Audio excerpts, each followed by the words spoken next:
Hi everyone, welcome to my studio.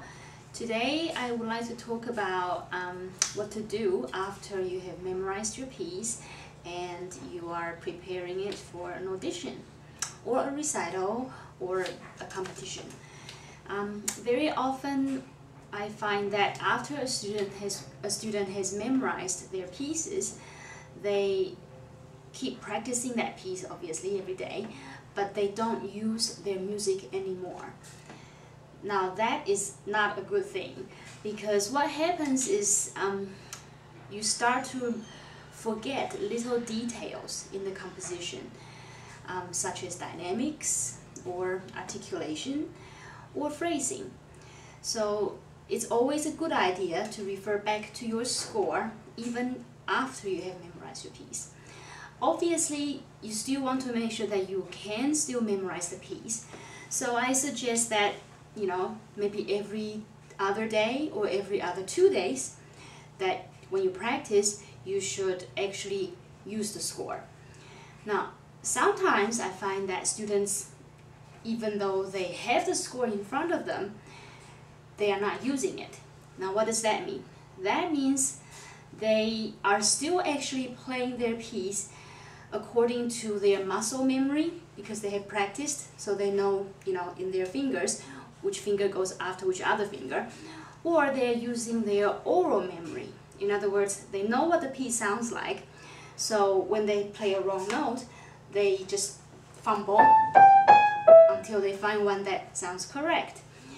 Again, that is not a good thing, because neither of those memories are very reliable. What we want to do is, when we have the score in front of us, we want to make sure that we follow it, so that our eyes are seeing what is on the page, and it's almost like we are relearning the piece.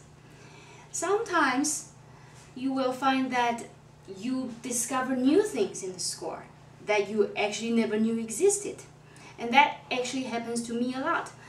So again, it's always important to refer back to the score, because the score is our most reliable source of information of what the composer originally wanted for this piece. And sometimes we listen to other recordings, which is a good idea, but always remember that when you listen to a recording of a piece, it is someone else's interpretation of the composer's work of art. So what you want to do is check it with your score and decide if you like it or if you disagree with some of the decisions the artist has made.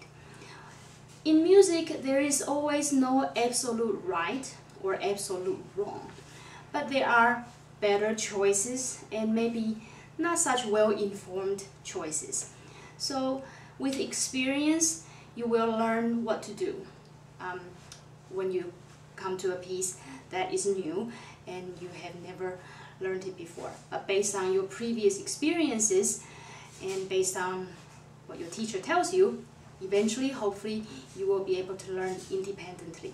But always remember, the score is your best friend, so always check with the score even after you have memorized your piece, so that you can reinforce your memory. I told a student yesterday, it's like engraving. When you learn a piece, you are engraving everything that you see in your fingertips and in your mind. But with time, every day you learn new information and the engraving becomes less and less clear.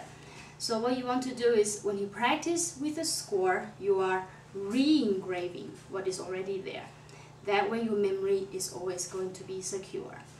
I hope you enjoyed this video. See you next time.